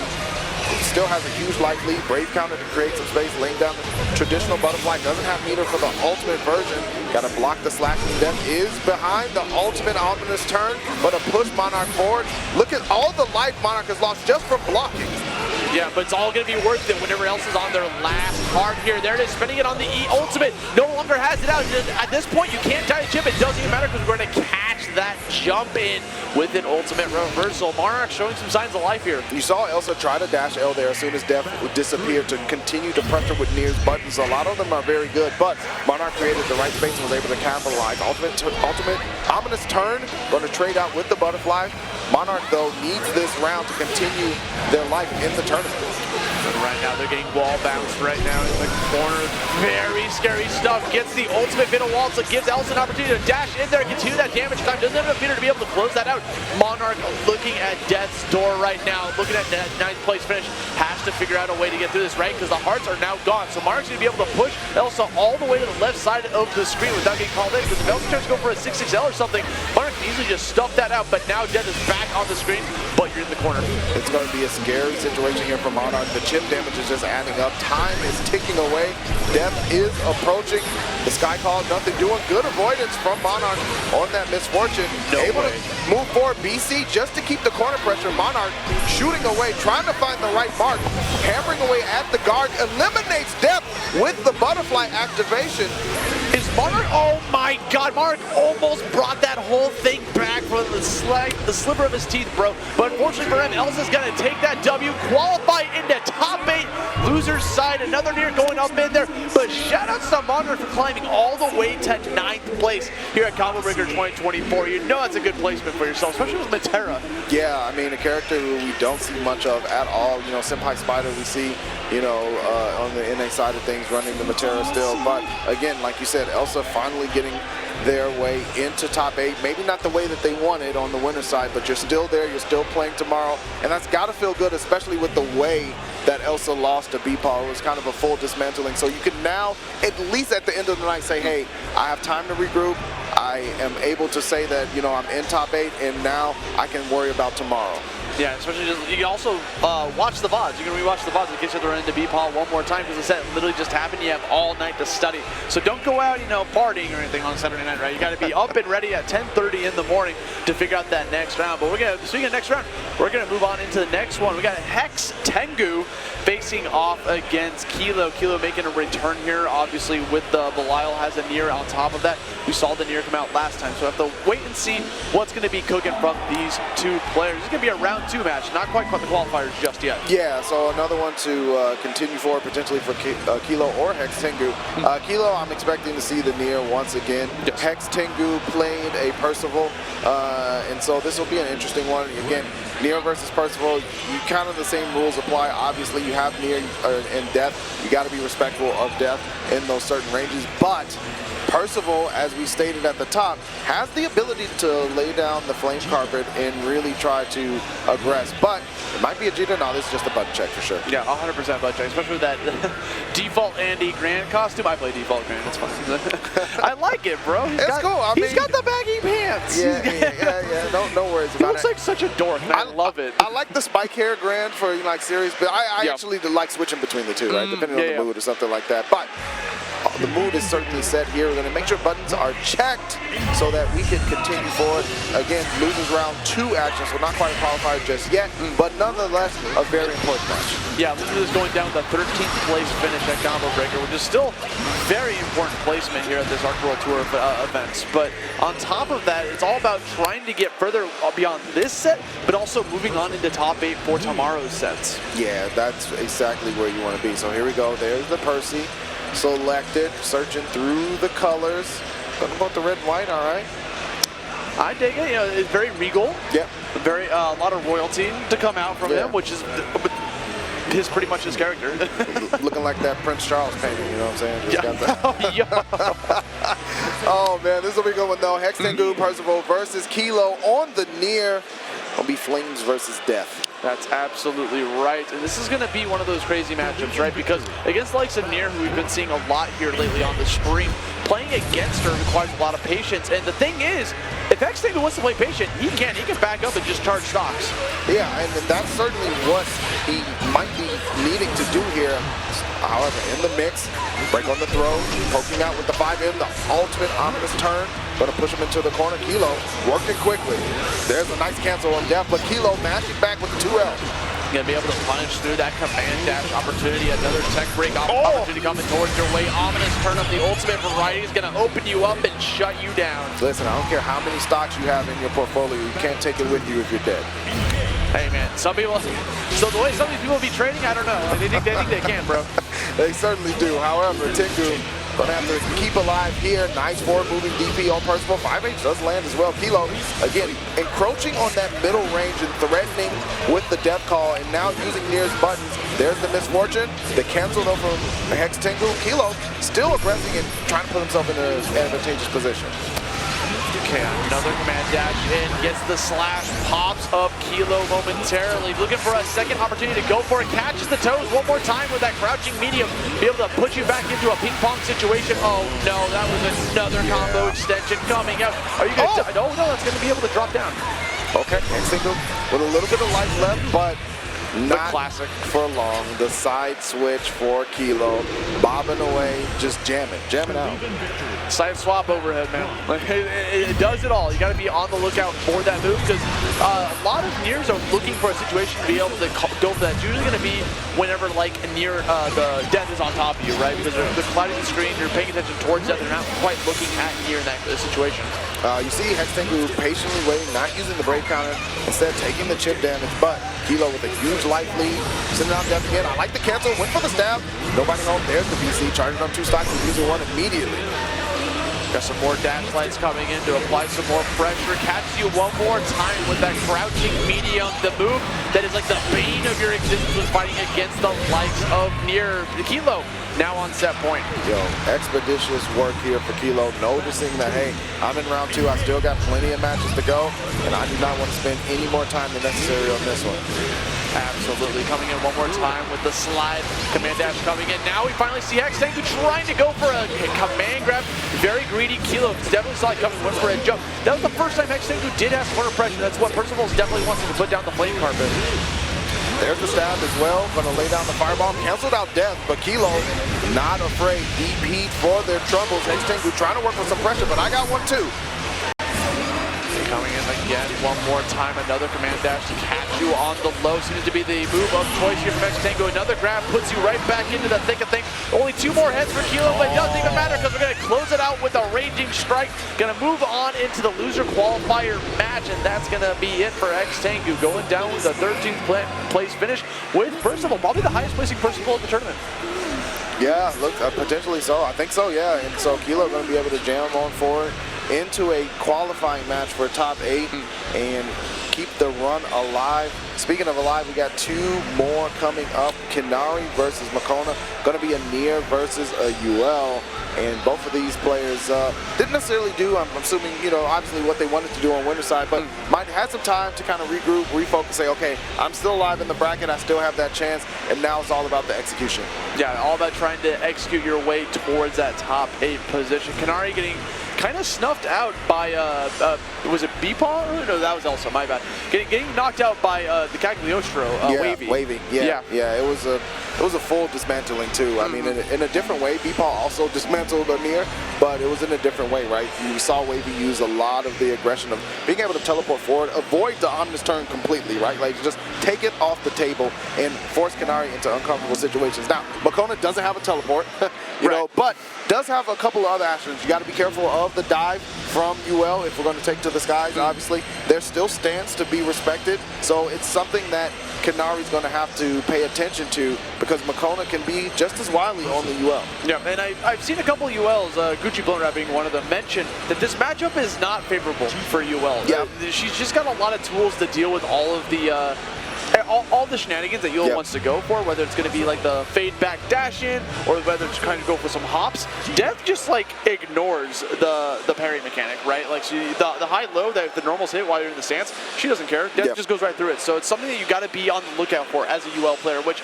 granted, if you play this game, you probably know the Nier matchup. Yeah, at this one, especially if you're in top 24, you're very, very familiar with the Nier matchup. We're going to get a quick button check, make sure everything's crisp and ready to go. But yeah, you know, Nier's normals do cover a lot of space.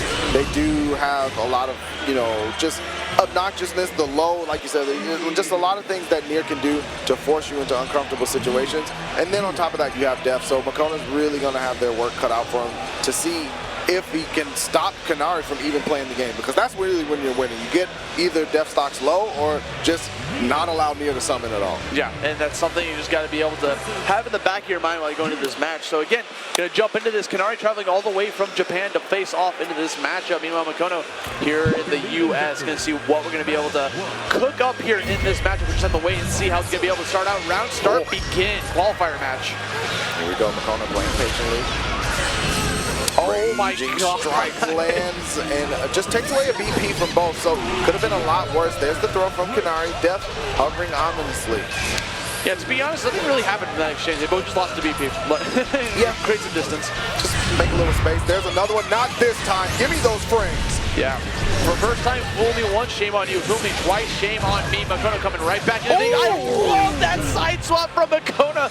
Ending the combo prematurely to get a reset on the opposite side. KINARI going down for that first round. That is such an important thing to do, is to make things ambiguous in a way that allows you to keep offense. 5M does land KINARI though, not in a lot of trouble.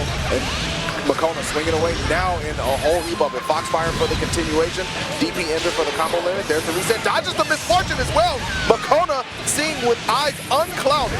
And that is not the first time we've seen Makouna today go for that bait, right? When you're playing against the likes of Nier, you can bait out that parry with the spot dodge. That's exactly what Makouna does to be able to seal this victory, as well as ending it with an SBA, 1 game away from qualifying in the top 8 with UL. Can he pull it off? 3 for 3 in reset situations on offense allows Makouna to take away the ability for KINARI to play. Needs to do it again. KINARI might be able to make some adaptations, but Makouna off to a strong start once more. And KINARI once again has their back against the corner, has to find an answer. No appearance from Death just yet. I love that bait out, trying to force out a tech grab. KINARI not going to fall for it. Eventually runs up for a grab. Didn't expect it that late, I guess. So we're going to be able to turn the tides because we were holding block while we were trying to go for the grab. Oh, Raging Strike does connect. BC from KINARI just to keep safe. Ultimate ominous turn. Another one for your troubles. There's the cancel on Death and the ultimate dash in. Nice low as well. Makouna on set point expeditiously running away from Death. KINARI about to get dismantled one more time here. Looking like a 9th place finish unless they can figure something out here against the likes of Makouna. I love that bait out, go for the double slash into the grab. This is something Makouna's been doing a lot, is the hop grab, right? Again, it's kind of tricky to go for a tech on that or challenge it with a close light because of the active parry stance.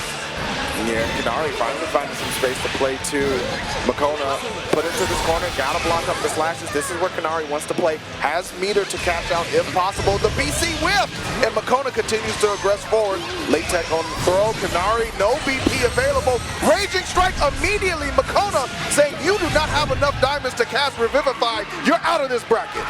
Move on into top 8 with the pop-off as the UL toy, the stuffed doll in the process. But shout-outs to KINARI, traveling all the way from Japan to compete here at Combo Breaker, going down with a 9th place finish, which is nothing to sneeze at. The highest placing Japanese player in Granblue Fantasy versus Rising at this tournament. Yeah, I mean, KINARI doing a great job here, as you said, and really working well to move through this bracket into this spot. But Makouna, again, executing the game plan we talked about at the top, right?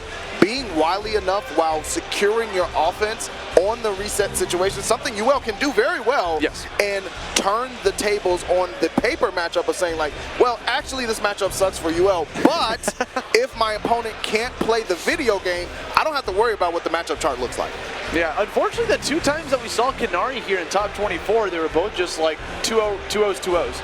But we saw the likes KINARI play before. We definitely know how strong they are as a player. It's just, they ended up fighting against people that just kind of solved their playstyle right out the gate. Especially at the very beginning when we saw that Raging Strike at the start things off. Went for a second one, the spot dodge was at the ready. You never saw it happen again. It's one of those things where at the top level of Rising at the moment, individuals have had to fight against a more powerful version of Nier for a very long time. And so now the answers that they have for that version of Nier are even more effective in this more balanced and kind of stabilized version of Nier that we have currently on this patch. Yes, and remember guys, speaking of the patch, we're actually playing on the last patch for this tournament. So for anything that's on the Arc World Tour, I believe it's a month you have to give it of the patch. Yeah, you have to give it 30 days before going to the new patch to give people enough time to get used to the balance changes as well as the new character. So Beatrix is not legal in this tournament, and all like the small little bug patches that they put into it are also not in this. So yeah, we're still on patch 1.40. But we're going to continue to put those patches on jackets to represent incredibly well how much we love this video game. Coach Steve up against Blue Sky Guy on the big man Vasaraga. Absolutely. Vasaraga showing up one more time here in this bracket. Whenever people think of Vasaraga in Granblue Fantasy versus Rising, if you've been watching any sort of online tournaments, a lot of people first look to Fuselit. Mr. I'm going to get top 3 at all these online tournaments using Vasaraga, a character you don't really see too often. And the reason he's able to do it is because he's so good at being able to like mix up what he's doing as well as like a matchup check, right? And I think that's exactly what we're going to see here from Blue Sky Guy, making it all the way to losers qualifiers here with Vasaraga. You know Coach Steve knows his matchup, though. He fights against Fuselit a lot. Oh, yeah. Coach Steve definitely has plenty of experience in this matchup, sticking with the Belial too. So this one is going to be a matchup of individuals who definitely know their opponents, characters at least, for the most part. And now BlueSkyGuy has to prove it against Coach Steve. We're going to see how we're going to be able to prove this for the qualifier. Again, another best 2 of 3. It's like one of those very scary things, right? Like it's so intimate and quick, right? You got to be able to get to that first 2 games in order to take home that set. Let's dive into this first game now. Going to find out if it's a dinner or a movie, but not both. It's a very fast action here for Coach Steve. Moving forward, gets a big counter and scuffs up the boots. And it's like, those sneakers, I don't dig them. Get those Jordans out of here. He's going to continue with this onslaught double slash. There's another Savage Rampage. So the entire game plan from Vasaraga, by the way, is to equip that Soul Forge, which gives him 2 hits of armor on a lot of his moves, whether it's a heavy, normal, or a Battalion of Fear, or just as a Savage Rampage stance. Yeah, can really put you into the casino gameplay, right? You got to play a lot of RPS once that purple suit comes on. However, ultimate fireball, dash up for the pressure. Coach Steve with a light regardless. I don't care if you're right on top of me or not. I think BlueSky wanted to get a follow-up on that, but was a little bit too slow on that EX Battalions of Fear. The shoulder attacker not coming in clutch, runs up for a grab. That 6-6L is going to cost you, though. Coach Steve coming in, dash light to secure that first victory. Good stuff from Coach Steve, taking first blood here against BlueSkyGuy. Vasaraga, one of the healthier characters in the game, so you got to do a little extra to get those W's. Some more close slide action, trying to knock on the door, waiting for the next opportunity to go for a grab. They gave BlueSkyGuy a perfect opportunity to equip that Soul Forge. Unfortunately, he gets grabbed out of it, so loses the Soul Forge buff. Oh, BC for BC here. There's the ultimate scoop from BlueSkyGuy. Going to put that purple suit on. Has it on one more time. That threatening purple aura is definitely something you have to be worried about. Blocks to the Brave counter. Brave counter's right back in response. Savage Rampage going to armor right through that swing. Trying to go for a man grab. Coach Steve opts to go for a jump back. So in that situation, you could go for a neutral jump and get a punish, right? But you're already holding back because you're blocking. So a lot of people just end up dropping back all the time from that. Coach Steve with 100% meter jumps over the march. However, pressure continues. BC for BC. Trying to avoid the Stone Age, though, is Coach Steve. Ultimate pinwheel against Bended Meter. Good check from BlueSkyGuy. Garçon. That got really scary because they were both out of diamonds. So like that was pretty much even in terms of health because BlueSkyGuy was going to be taking 50% additional damage. So one combo could have easily just ended him. Shoulder through pinwheel no longer an issue. BlueSkyGuy spacing things out really well. There's the BC right back from Coach Steve. Continuing pressure with the lights. EX pinwheel to keep the turn. Scuff the J's. Good 5L. BlueSkyGuy has been weaving that in defensively extremely well. You're going to notice that a lot of BC's coming out from Coach Steve. He does that a lot because he doesn't want to give BlueSkyGuy any sort of like opportunity or advantage. That's where Vasaraga thrives, especially when he gets in the corner like that. Ooh, ultimate scoop for the double for your troubles. Might be too sweet here for Coach Steve. Gonna have to find a way out the corner. Armor applied, the falling M, and BlueSkyGuy taking game 1. That fadeaway jumping medium is gonna secure his victory. We'll get 1 game away, taking on the set. Getting into top 8 combo breaker using Vasaraga is definitely a feat, and you know he's hungry for it. Massively impressive here. We've seen BlueSkyGuy do it once. Can they do it again is the question. Coach Steve trying to make that answer become no. You'll notice that Coach Steve goes for a crouching medium sometimes. That's a really good normal for Belial just because it's like a low hitting move, very far reaching, is plus on block, so you can do a lot of nonsense right afterwards. Yeah, Belial certainly equipped with plenty of nonsense, but there's a 5M as well. Let me holler at you. BlueSkyGuy fading back towards the corner. Coach Steve with meter jumps over the tech. Attempt for the grab, immediate big punish from Coach Steve. Fantastic bait from Steve. He's gonna run right back into the thick of things, going for the old claw run. Catches a 6-6L one more time.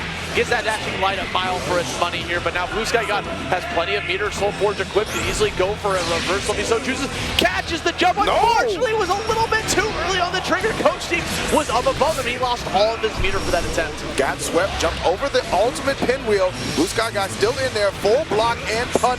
Listen, BlueSkyGuy is on set point against Coach Steve.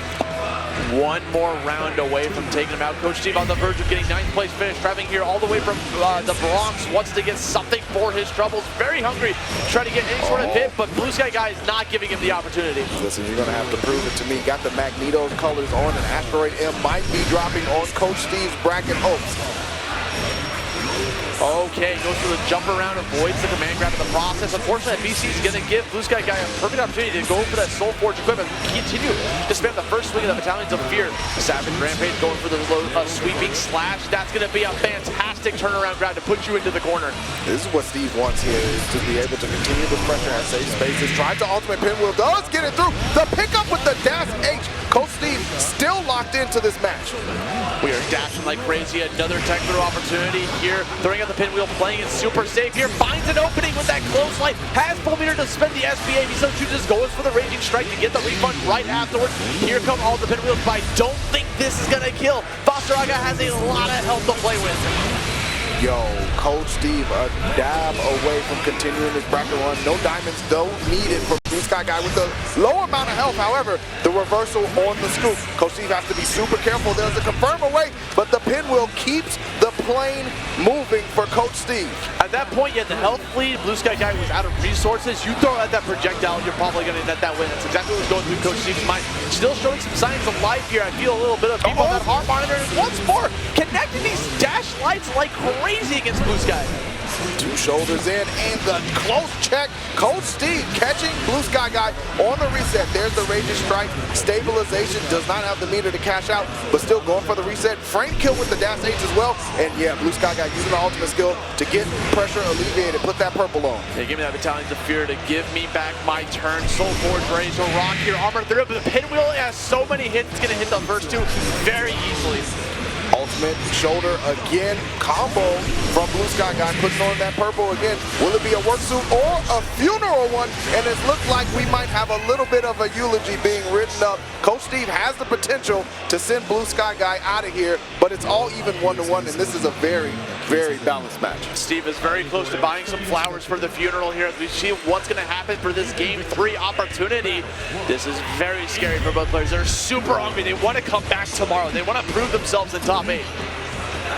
Coach Steve figuring out the equation to make that theory into law at the moment. BlueSkyGuy being ushered over, does get out with the shoulder, the jump over. Steve getting real elusive, counter hit to him. This is huge for Steve. Has meter available as well, can choose to cash out. There's the Raging Strike for stabilization, and does one BP remove. That costs you a diamond, sir, and you only got one more in the pocket. Will you run the jewels?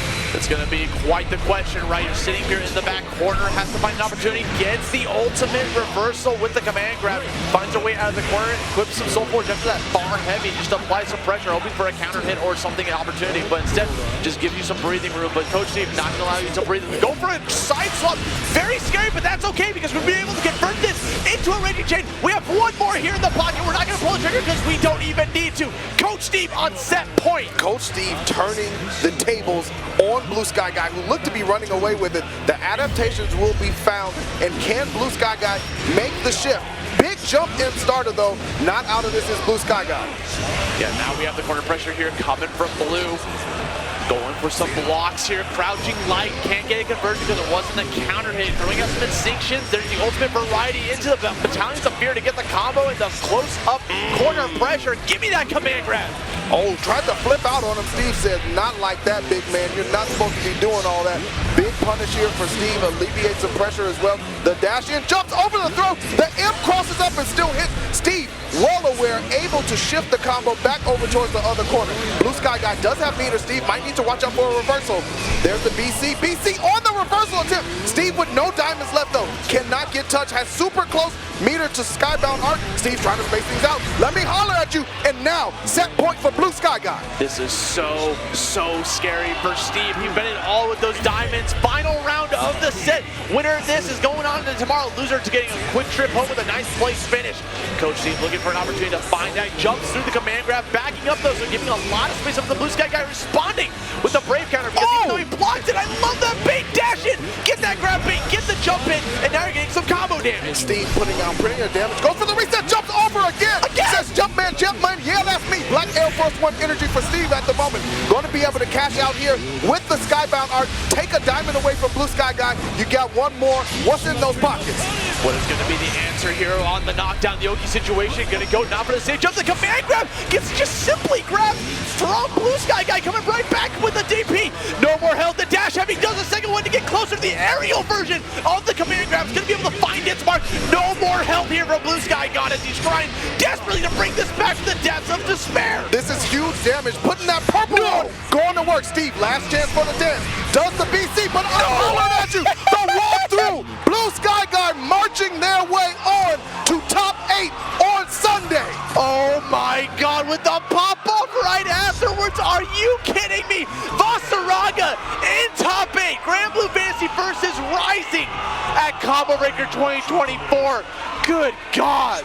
Yo, that was an incredible match. Everything you want to see in top 8, or top 24. BlueSkyGuy making the way into top 8. It is a obvious heartbreak for Coach Steve, who got so close, came so far, but kudos to BlueSkyGuy for digging in, finding the clutch moments to punish Steve on what was pivotal run-up neutral jump baits. Time and time again, it gave Steve so much momentum, gave him so much damage corner carry, and the one time he tried to do it again, got the air scoop from BlueSkyGuy, and that turned things around for the Vasaraga. The momentum completely shifted at that. That was like the key moment, right? That aerial command grab, pushing him back, and then everything started to go in favor of BlueSkyGuy until they started exchanging brave counters, and then it just became one of the most like stressful situations ever. Tons of spaghetti being dropped, scramble situations. We just go for the ultimate march into the U stomp, the ravaging stomp, which we never saw shown from the Vasaraga previously. So shout out to BlueSkyGuy, gonna move into that top 8. Coach Steve going down the 9th place finish. We'll see you at the next one. I know you're gonna be there. Steve, one of the homies out here doing all the God's work here with the Belial. All the love for Steve. Hopefully, big fan of him. Definitely see you at the next one and keep grinding, keep on fighting. But we're gonna keep on keeping on. We have one last match, Austy, for top 24 qualifying match here for top 8. Aarondamac versus Kilo. Another Belial going to be going up most likely against Nier. Unfortunately, we only have 8 slots for tomorrow, and there's 9 players remaining, so one of these guys is going to have to go home as well. Aarondamac, if you guys remember, we saw it previously in the winner's side, unfortunately had some controller issues that brought him down to a pretty early trip down to losers when playing against Zippy. Zippy kind of beat him game 1. Game 2 happened, his controller just desynced twice in that round, so he had to give it up there. So now we're sitting here on the loser's side of things, facing off against the likes of Kilo. One more Nier here for him to be able to conquer. Not the Nier you wanted to beat, but still need to beat one to get in the top 8. The fate has not changed for Aarondamac, only the player, and Kilo has been on a tear on this Nier, has really looked different from the other Niers that we've seen so far. Obviously, you know, no Nier on winner's side other than Zippy, who has been playing strong, and I'll say right next to Zippy has been Kilo on this character. Right, and as well as Elsa, who's already qualified into the top 8 loser side of things. So this is the 3rd and potentially the last Nier that we will see if they get knocked out here. They managed to get into this. Going to be 3 Niers qualifying in the top 8 for tomorrow. But you know Aarondamac is very hungry for that spot and has been grinding those online tournaments to prove himself worthy of getting into that position. Yeah, definitely looking to punch that ticket. Both of them, really. And I'm curious to see what Aarondamac is going to do here. We're going to check the consoles just to make sure that, you know, everything is ready. This is the last match of the night for top 24. And, you know, you already see the issue. They're going to reset everything because what you don't want is for the night to end like that, especially after the fantastic match that we just had. Yeah, with Aarondamac specifically, it happened to him. Right. So he wants to quadruple check that this is not going to happen again. So they're going to reset the console real quick, deactivate all the controllers, make sure everything is hunky-dory before we start up into this thing. That's like the worst thing that you could ever... It's a nightmare scenario, right? Based on your controller, based on the connectivity, something could be funky, right? Like if you have like a loose cord, for instance.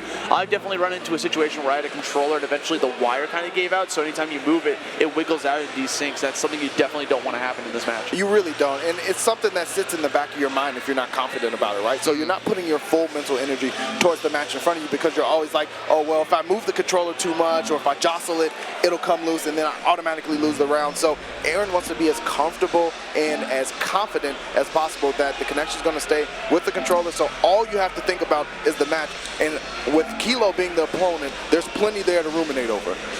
Oh, most definitely.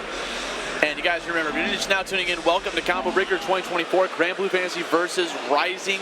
This is an ARC World Tour stop, Gold Edition, the first stop in North America, 3rd stop overall. and we got plenty of more tournaments in the future right after this one. But right now, we are here with the Combo Breaker. My name is Austy LaVista. I'm joined here with Maverick, and we got more matches coming your way. We're just figuring out some technical issues with the PS5 to make sure his controller is working so we don't get any more desyncs in future matches, because it's something you definitely got to be wary of. Yeah, it's something to really check, especially, you know, if Aarondamac wins today, you're going in the top 24. You're on the loser side. You got one set of live. You got one life left. You definitely don't want that to happen in top 8 either. So, again, more important that we do it now, get confident in it now, and then continue to move forward. Absolutely. So we're gonna get that console started, but man, what a weekend it's been, Maverick. Like, just tons of tournaments going on. Street Fighter 6 is currently happening. Tekken, I hear them all over the place. Smash Bros, all sorts of tournaments are all over the place here at Combo Breaker. My favorite tournament that I've been casting, besides obviously Granblue, because I love this game, was the Mystery Tournament. Yeah, Mystery Tournament is always a fun one to watch and to commentate in. You get a little bit loosey-goosey. You never know what's going to show up. You can kind of just relax. You're surprised, the players are surprised, the audience are surprised. And then if it's the one game you do know, then you know what the players are in for, and you're like, this is going to be great. It's like sometimes you're just like, yo, what is going on? But then we get that, oh, actually, if he jumps right here, he gets a 5-frame setup Oki situation that's unblockable. Like, it's so funny when you bust that knowledge out from this, like, the most obscure game in the world. It certainly is, and that's the beauty of Combo Breaker. If you've never attended or, you know, thinking like, oh, should I attend? Definitely attend the next one. It's going to be fantastic. All weekend long, there's so many games, 24-hour venues to play them.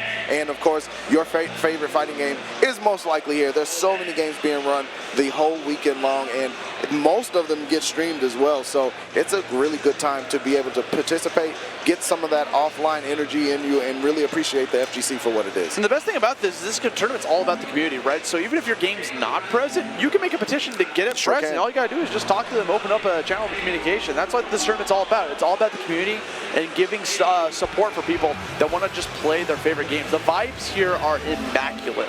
The second I stepped foot into this hotel on Thursday, I was like, oh, I see.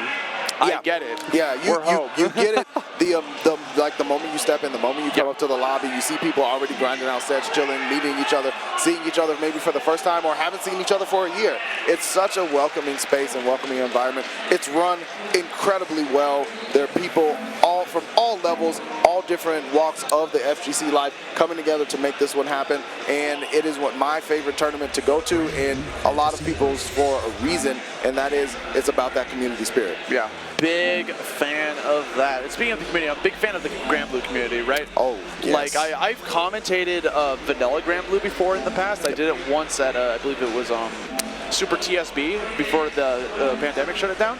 And then we also did one of the Arc World Tour events that happened over in 2020. After that, I kind of took a break from the game because I just wasn't jiving with it as much.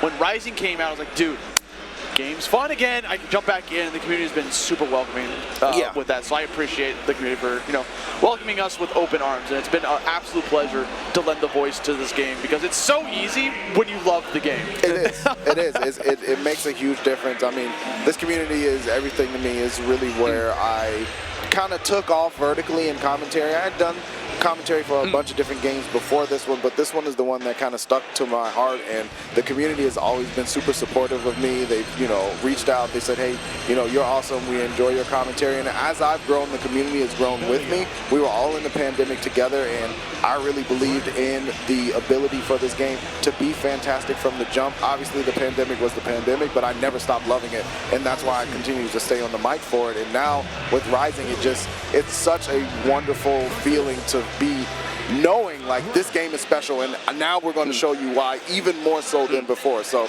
much love to the community, but also much love for being able to continue forward here in top 24. We have everything sorted. Going to get a quick button check most likely to make sure everything's good and ready to go, and then we will have Aarondamac versus Kilo. This is a top 8 qualifying match. Yeah, get the waterworks out of the way here. You got one more match to get back into the thick of things. Again, this was Aarondamac just quadruple checking that his controller was absolutely going to work and not desync. So they did everything underneath the kitchen sink. They reset the PS5, they changed out the cord, they did a button check, and I believe we are good to go for the final qualifier. Again, there's only 8 slots for tomorrow, 1 slot left. One of these players is going home with the 9th place. The other one's going to qualify into that fabled top 8 spot to get some massive points for the Arc World Tour. It's one of the toughest things as a top level player to really cope with is that 9th place spot.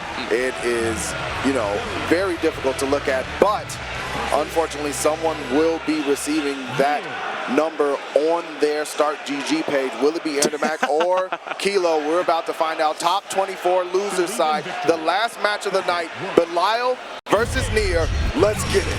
Okay, Aarondamac already starting off with the pinwheel to open up things with the opening gamut, putting you right back into the corner, using that 2M that we talked about before, right? Very plus on block, forcing Kilo to just hold that block button as much long as possible, using the BC to keep that corner pressure. Dash L gonna connect as well. There's the extension, the traditional Belial route. Aarondamac, though, saving the Raging Strike that typically goes into that combo, wants to have as many, gets one back for the Skybound art, but staggering away from Kilo. There's the command grab, making sure that Kilo knows that it is in the deck. Goes for the chip, but the Misfortune actually going to protect Kilo. Got a lot of work to do, though, and is on chip point. The Asmode is going to get the scoop, and that's first blood for Aarondamac. I was about to say, we didn't really see Death come out there until the very end as a reversal situation. So let's see, Kilo gets the opening game of this time around, getting that bar heavy to be able to get some gigantic combo damage and some blocking pressure. Ooh. I love that timing there. Even though we got the spot dodge, you still get clipped by Fatal Wall. That is unfortunate. Of course, you get the guaranteed frames, but Death does not care about that. However, Aarondamac turning the tables once again. Kilo being ushered into the right side of the screen. A couple of frame kills with the close light. There's the sweep, though, from Kilo and the DP from Aarondamac. Coming back in the thick of things, another pinwheel, gonna challenge it with that mash, playing some more pinball, and here's going for the side swap here, using some Raging Chains. Does it one more time for good measure to solidify that kill for round number 2. Now we finally know what Kilo is listening to. It must be 2 Chains, because he's locked into that sequence for sure, tying things up into battle 3. It's more dash light, another command grab. That's 2 for 2 right now coming out from Aaron, having that 100% shot rate. A lot of players wish they could do that exact same thing. Stackers again from Aarondamac, but Kilo BCing out of there. Huge jump install. Aarondamac pulling the trigger on a DP, gonna take a fat punish for it. Yeah, I was hoping for a far normal to come out from Kilo's sake, but good blocks coming out. Not even going for the brave counter, just wants to challenge it yourself with that really close light. Ultimate pinwheel, such a good tool for opening up here. It's really good because it just rips through a lot of things that Kilo wants to put on the screen, and it has the multiple hits. Speaking of multiple hits, this combo is climbing as Aarondamac confirms off of this corner connection. Going to take a BP away. This is going to be super close here. Not one of the healthiest ones, and there's the finish. Aarondamac raising the eyebrows and saying one more to get the job done. Skybound art of plenty. There's one thing I know that Aarondamac's known for is getting that Skybound art out. I memorized that SBA animation because of all the online tournaments that Aaron be doing that with. Aaron starting off strong again in this game too. Potentially the last game if he can get 2 rounds on the board, but Misfortune covering Kilo, allowing him to aggress. Coming in with a reversal, getting rid of that aggression coming out from Kilo. Good challenge with that dash light, opening it up for some big damage here. Might even go for a brave counter, or sorry, a Raging Strike. Yes, sir, gonna convert that into an SBA, get the refund, take down one of your diamonds, and put Kilo in a really bad spot. Yeah, Kilo gonna have to guess for the round for the most part here.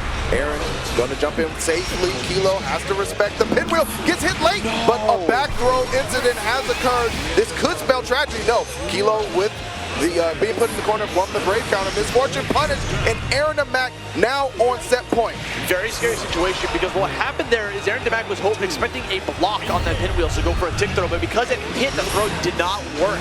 But that's okay, still managed to clean up that round. One more command grab, 3 for 3 now. Kilo looking like struggling to try to go for a jump eventually. Far heavy, or sorry, a dash heavy to try to catch you. Going to be able to catch that block, try to catch that approach. Huge damage from Aarondamac off of this close in. Fading back after the combo limit, going for the reset, gets swiped up though. Kilo has a chance. Side switch, absolutely. Kilo building meter as well. Only 7 death stocks available. Aarondamac slipping through, but the Raging Strike forcing out the BC, and now Aarondamac with no diamonds taking extra damage. This is a very bad spot for Aaron because Kilo finally has the advantage here. Going for the Misfortune, calls out the death, runs right back in with a close light.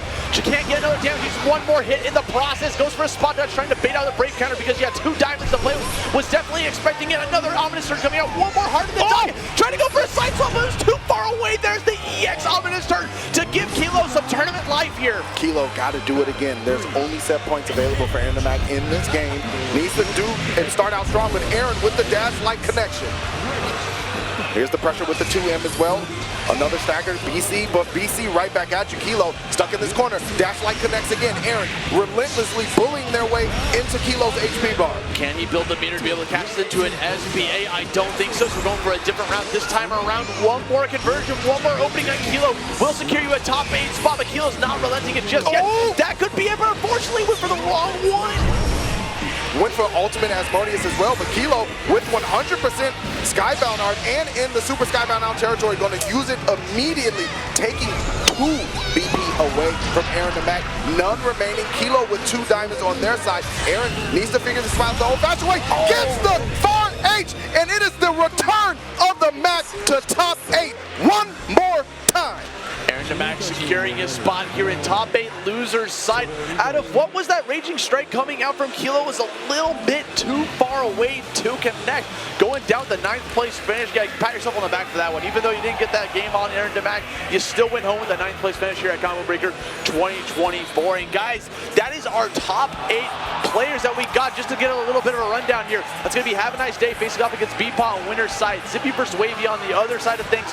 Losers, we got BlueSkyGuy versus Elsa. Aarondamac versus Makouna. That means we got, what is this? A Gita, a Ewell, a Ferry, a Cagliostro, a Vasaraga, Belial, and 2 Nears. Listen, a fantastically diverse top 8. Couldn't ask for more from this top 24. It's been a fantastic weekend of Granblue Fantasy versus Rising. Of course, we're not done. Top 8 will be tomorrow, again, at 10:30 a.m. CST. Make sure you are there. Austy, it has been a pleasure and an honor finally getting to do in-person commentary duo together. Hopefully you all had a great time, but again, make sure that you tune in tomorrow and sign up for more Granblue Fantasy versus Rising action. But I did want to add in there, even though the top 8 is happening tomorrow, we're not done with Granblue for tonight. We got the Granblue auction happening right after this. So if you guys want to check out the auction, don't go anywhere. We'll be right back after these messages. Peace and love, y'all.